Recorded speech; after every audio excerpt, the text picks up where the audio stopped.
Welcome. This is Soothing Whispers ASMR.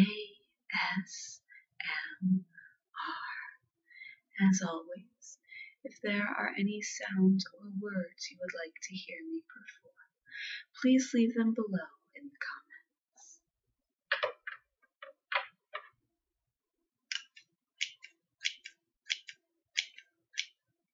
My accidentally stolen scissors.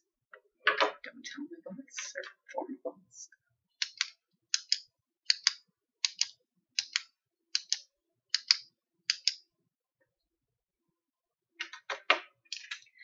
And this, I am very proud to say, I paid for and bought on my own. Never been affiliated with the workplace.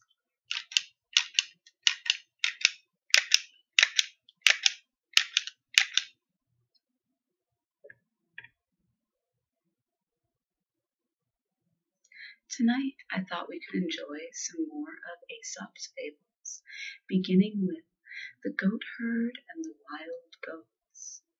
One cold, stormy day, a goatherd drove his goats for shelter into a cave where a number of wild goats had also found their way.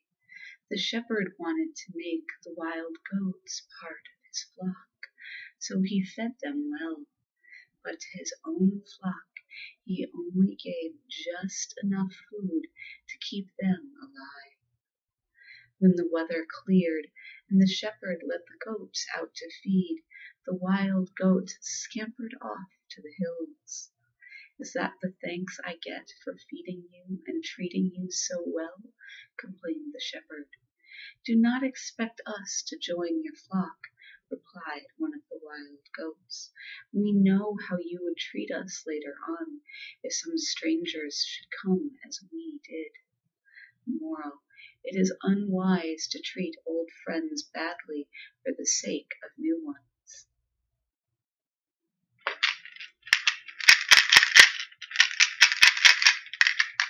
That fable kind of reminded me how companies will often offer introductory packages to attract new customers. Companies do that from a business perspective because new customer acquisition is far more expensive than retaining your existing customer base. Depends a little bit on industry, but it can be up to 7 times more expensive to acquire a new customer as opposed to keeping an existing one, and at times that figure can range even higher. It's why companies will often market to you very, very heavily after you've made a purchase from them, because once you're already a customer, it's far easier for them to retain you than to try to seek out new customers. World of wisdom from the day job.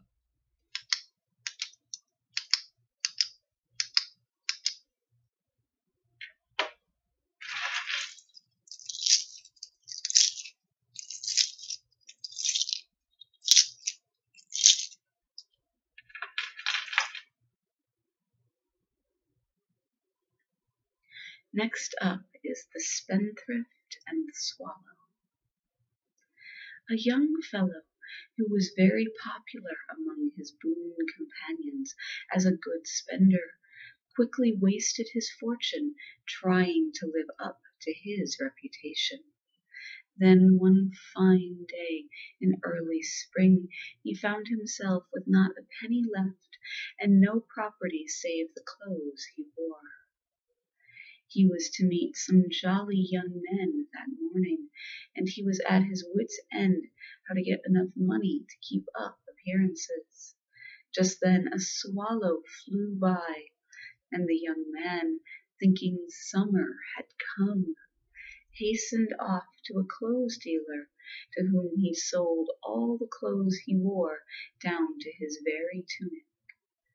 A few days later a change in weather brought a severe frost, and the poor swallow and that foolish young man in his light tunic, with his arms and knees bare, could scarcely keep life in their shivering bodies. Moral: one swallow does not make a summer. My question for that young man is, after he had sold all his clothes to essentially feed his friends, what was his plan the next time they got all together? I don't know. Or they all got together, I don't know. It's not a very good plan anyway.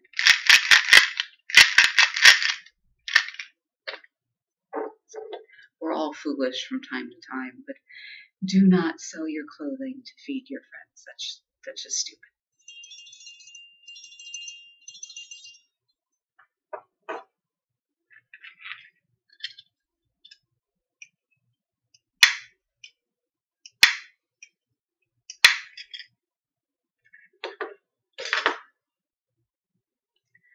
Next up, we have the cat and the birds. A cat was growing very thin. As you have guessed, he did not get enough to eat. One day he heard that some birds in the neighborhood were ailing and needed a doctor. So he put on a pair of spectacles and with a leather box in his hand knocked at the door of the birds' home. The birds peeped out, and Mr. Cat, with much solitude, asked how they were.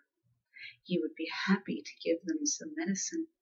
Tweet, tweet, laughed the birds. Very smart, aren't you? We are very well, thank you, and more so if you only keep away from here. Moral, be wise and shun the quack. The dog and the oyster. There was once a dog who was very fond of eggs. He visited the hen house very often, and at last got so greedy that he would swallow the eggs whole. One day the dog wandered down to the seashore. There he spied an oyster. In a twinkling the oyster was resting in the dog's stomach, shell and all. It pained the dog a good deal, as you can guess. I've learned that all round things are not eggs, he said, groaning. Moral, act in haste and repent at leisure, and often in pain. I think that might actually be fatal to the dog. I don't know if he could digest the shell, but I'm not a vet, so I don't know.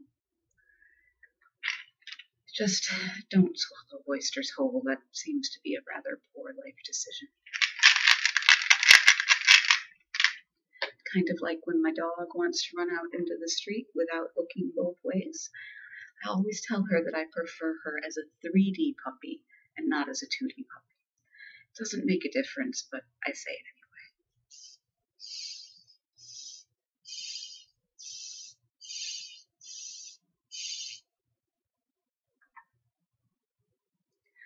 Next up is the Astrologer.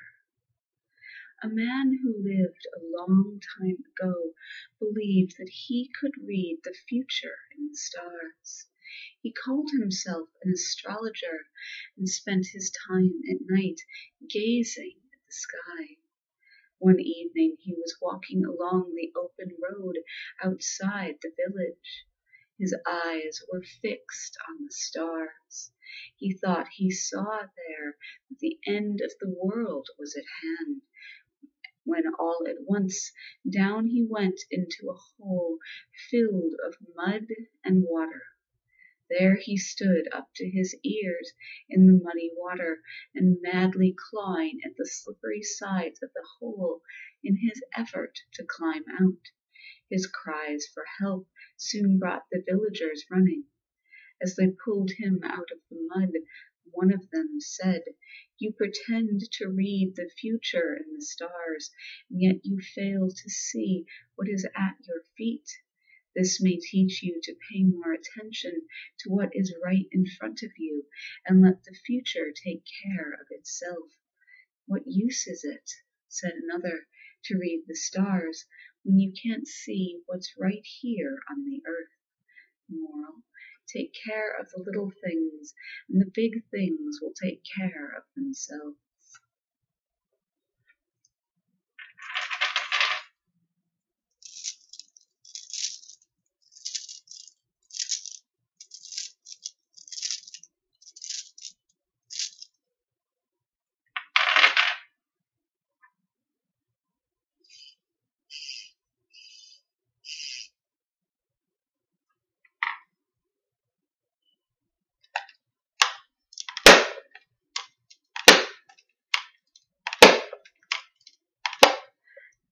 is a little bit loud.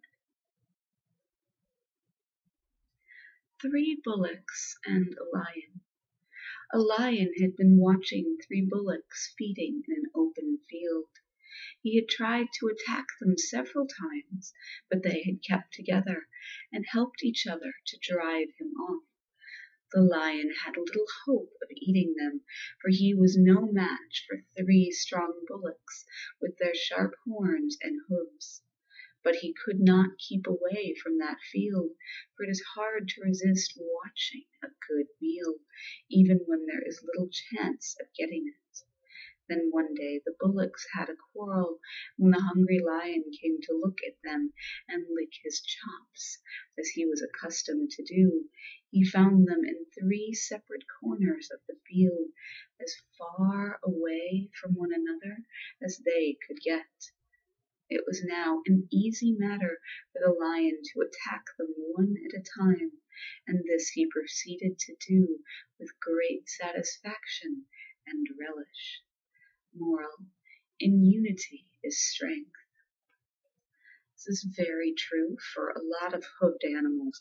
It's the herd that keeps them safe from predators. So zebras in particular, when they're getting attacked, they'll put all the young ones and the sick ones in the center, and they'll kind of form a ring around them with their hooves facing outwards, because when horses or zebras kick with their hind legs, you do not want to be in the way. They can kill with one blow. The zebra's stripes, fun fact, are also designed to confuse the predators, so they can't tell quite how many zebras there are. And this is when you realize I attended summer camp at the zoo as a child.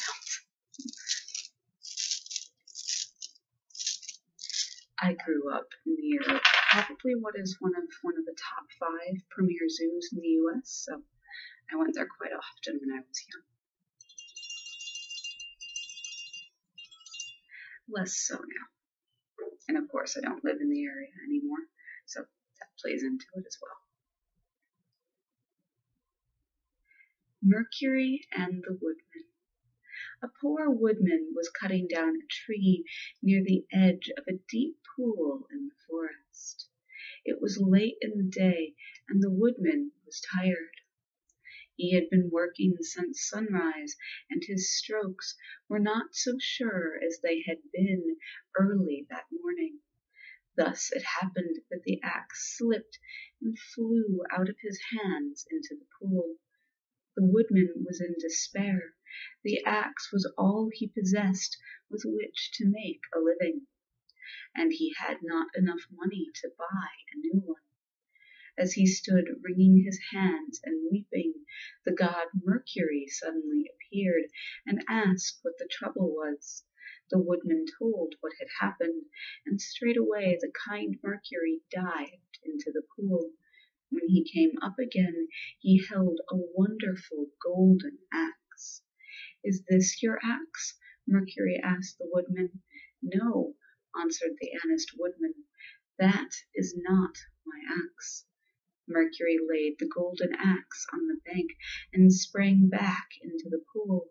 This time he brought up an axe of silver, but the woodman declared again that his axe was just an ordinary one with a wooden handle. Mercury dived down for a 3rd time, and when he came up again, he had the very axe that had been lost. The poor woodman was very glad that his axe had been found, and could not thank the kind god enough. Mercury was greatly pleased with the woodman's honesty. "I admire your honesty," the god said, "and as a reward you shall have all 3 axes, the gold and silver, as well as your own." The happy woodman returned to his home with his treasures, and soon the story of his good fortune was known to everybody in the village. Now there were several woodmen in the forest who believed that they could easily win the same good fortune. They hurried out into the woods, one here, one there, and hiding their axes in the bushes, pretended they had lost them.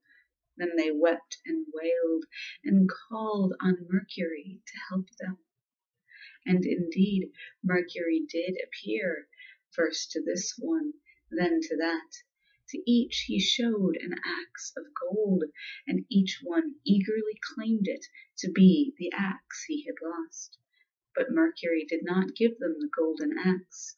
Oh no! Instead he gave each of them a hard whack over the head with it, and sent them home. And when they returned next day to look for their own axes, they were nowhere to be found. Moral: honesty is the best policy.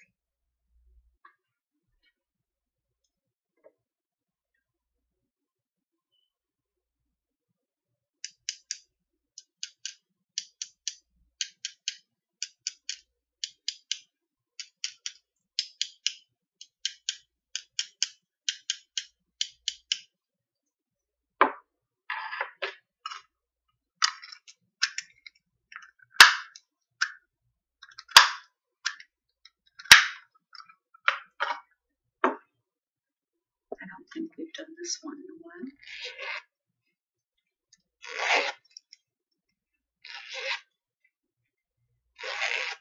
Nice, satisfying sound of a zipper.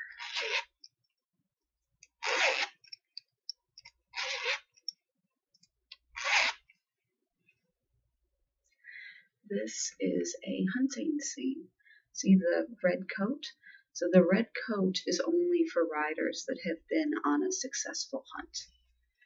And when I say successful, a lot of hunts don't involve searching for a fox anymore. They lay down a scent that the hounds follow.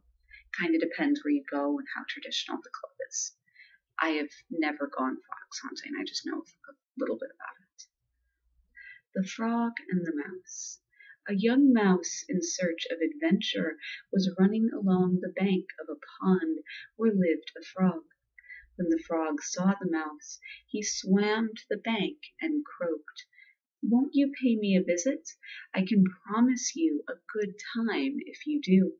The mouse did not need much coaxing, for he was very anxious to see the world and everything in it. But though he could swim a little, he did not dare risk going into the pond without some help. The frog had a plan. He tied the mouse's legs to his own with a tough reed. Then he jumped into the pond, dragging his foolish companion with him. The mouse soon had had enough of it and wanted to return to the shore, but the treacherous frog had other plans. He pulled the mouse down under the water and drowned him. But before he could untie the reed that bound him to the dead mouse, a hawk came sailing over the pond. Seeing the body of a mouse floating on the water, the hawk swooped down, seized the mouse, and carried it off, with the frog dangling from its leg. Thus, at one swoop, he had caught both meat and fish for his dinner. Moral: those who seek to harm others often come to harm themselves through their own deceit.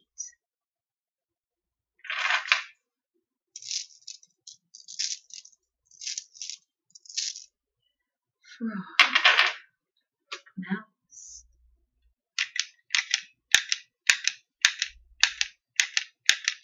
hawk, unicorn. But you didn't see that last one coming.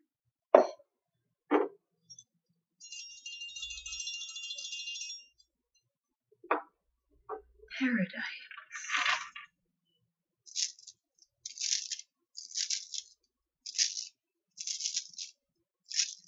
Resistance. And with that, sadly, we have come to the end of our video.